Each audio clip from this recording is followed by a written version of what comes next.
Hey, Misfits. It's Sunday night, January 11th.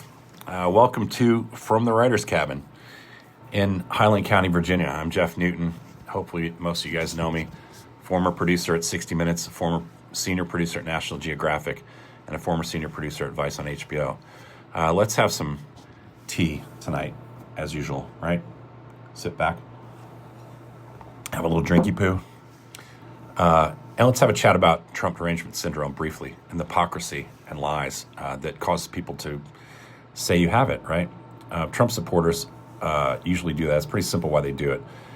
It's when they don't want to talk about him lying and the never-ending hypocrisy of his administration. You'll see on this thread sometimes, you'll see them saying I have TDS, or they'll accuse me of being a libtard, which is kind of lazy. The truth is I'm a pretty moderate guy, and there are a lot of positions Democrats have taken in the past, or the Democratic presidents have taken in the past, that I disagreed with. But talking about those now, it's sort of a distraction to what we're facing, which is a threat to our democratic way of life. So I'll try to stay focused on here and now. And when somebody says I have TDS, I usually ask them, what do you mean specifically? Tell me what policies I'm talking about that you disagree with, and tell me why.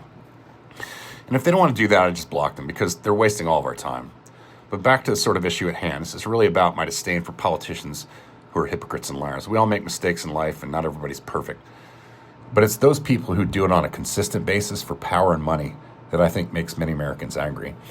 Let's go through some examples. President Trump this weekend, he's talking about Iran. He swore to protect the protesters who were dying in the streets in a fight for democracy, saying it was all the United States' job to make sure that we stood behind them in their fight for freedom, which is pretty noble if you think about it. And I think most Americans would agree with the president, when it came to fighting hard for democracy and free speech, which is sort of strange, isn't it? Because in the same breath, the Trump administration is calling peaceful protesters all around this nation domestic terrorists. The White House has even said criticizing President Trump is illegal.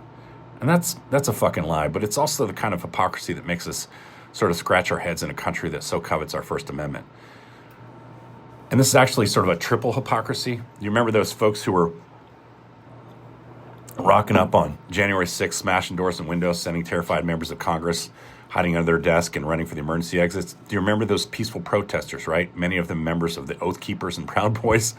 They weren't domestic terrorists, they were patriots.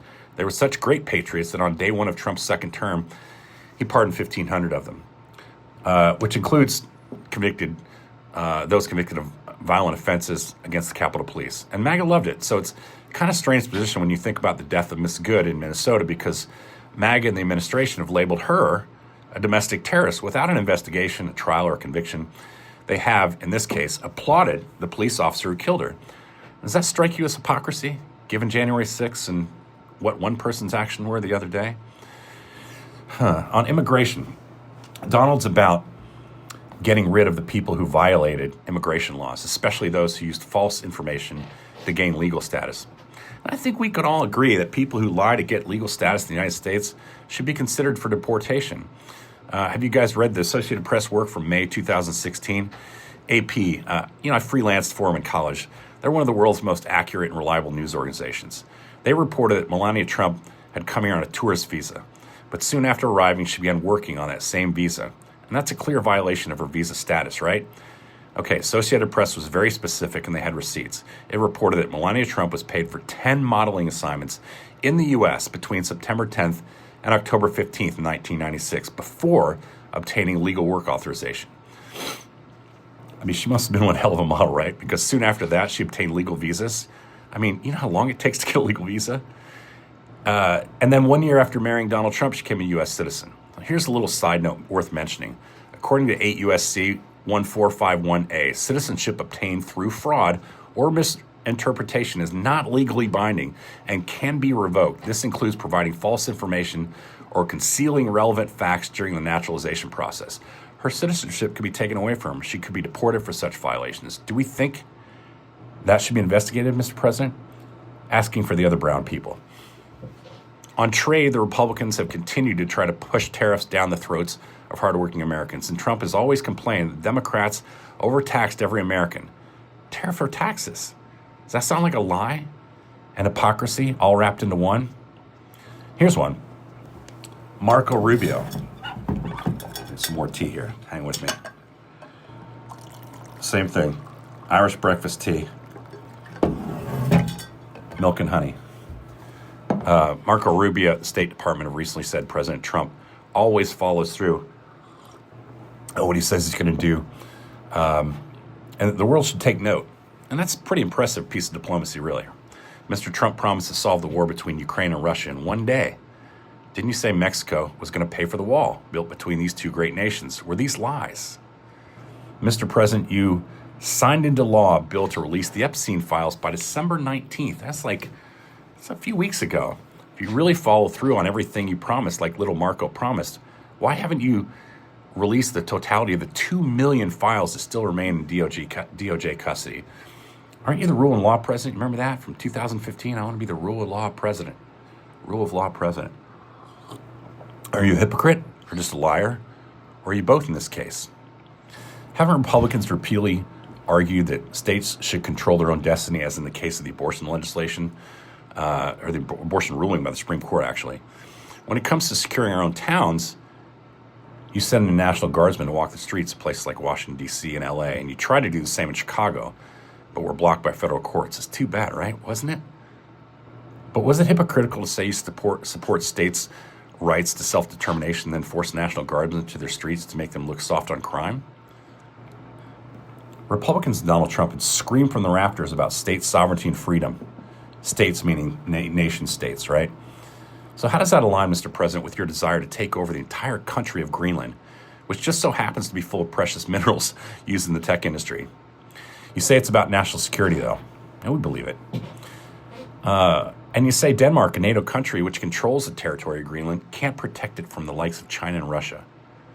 But it's been protecting Greenland since the 1700s. So my question is, in all this time, 325 years, has China ever taken control of Greenland? How about Russia? We're all sort of curious about that. And while we're talking about Denmark's right to control Greenland, I'm a fan of Denmark, is what you said. But the fact that they had boat land there 500 years ago doesn't mean that they own the land. We had lots of boats go there. So my question to you, Mr. Trump, is, if you'll kind of entertain this one, didn't the Englishmen come to what is now the United States and claim it as their own land? And wasn't that less than 500 years ago? I know some Native Americans who would also love to know the answer to that question. So here's another good one. In your lead up to the Venezuelan invasion, you said we couldn't leave Maduro in power because he was a powerful drug trafficker. But in your two administrations, the first one and this currently 1 year into this one, you've pardoned 90 drug criminals. Was that an accident? Will you be visiting that one? I mean, you don't want to come off as a hypocrite on this issue, right? Because drugs and fentanyl and all that stuff. On the economy, you said Joe Biden was terrible for the economy by running up the national debt. You remember that? In your first term, you increased the national debt by $7.8 trillion fucking dollars. In Biden's term, he increased the national debt by $7.2 trillion. You can do some math there. In the first year of the second term, you increased the national debt by $2.5 trillion in 1 year, and that's with your tariffs. Given your current rate of spending and budget projections, it's estimated that by the end of the second term, you will increase the national debt by another $8 or $9 trillion. Given that you will increase the national debt at a greater rate than Joe Biden ever did in his term, how do you square that with your statements that Joe Biden was horrible for the U.S. economy? Is that a lie or just simple hypocrisy? Mr. President, you and your party spent 4 years of the Biden administration complaining that Americans were losing their right to free speech. Can you explain to me, to the American public, why you now handpick the White House press pool instead of letting the White House Correspondents Association to pick them, as they have for fucking decades? No other U.S. president has even considered such a measure. And maybe if your administration is so high on free speech, can you also ask Pete Hegseth why he wanted to force the Pentagon press corps to sign rules forcing them to get their stories cleared through the Pentagon before they could publish them? Does forcing them to turn in their press credentials for not following your rules of propaganda and prior restraint sound very democratic to you? You don't see that as hypocritical? I think a lot of us are wondering, Mr. President, why, if you're so certain that you and your party always are winning these federal elections, why do you feel the need to try to gerrymander states like Texas and Indiana? You're always talking about how you all win elections by such a wide margin, landslides.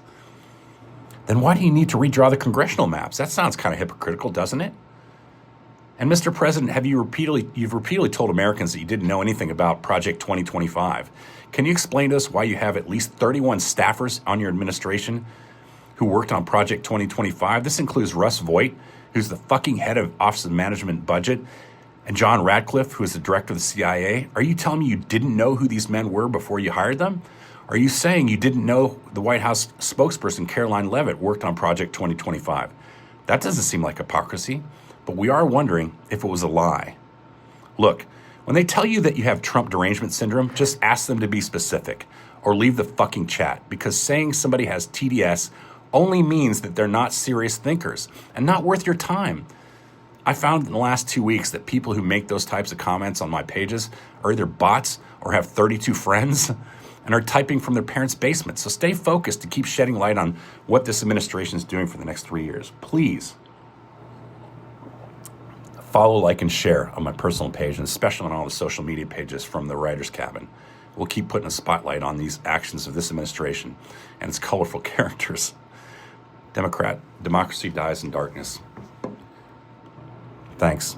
Talk to you soon, my little gang of misfits.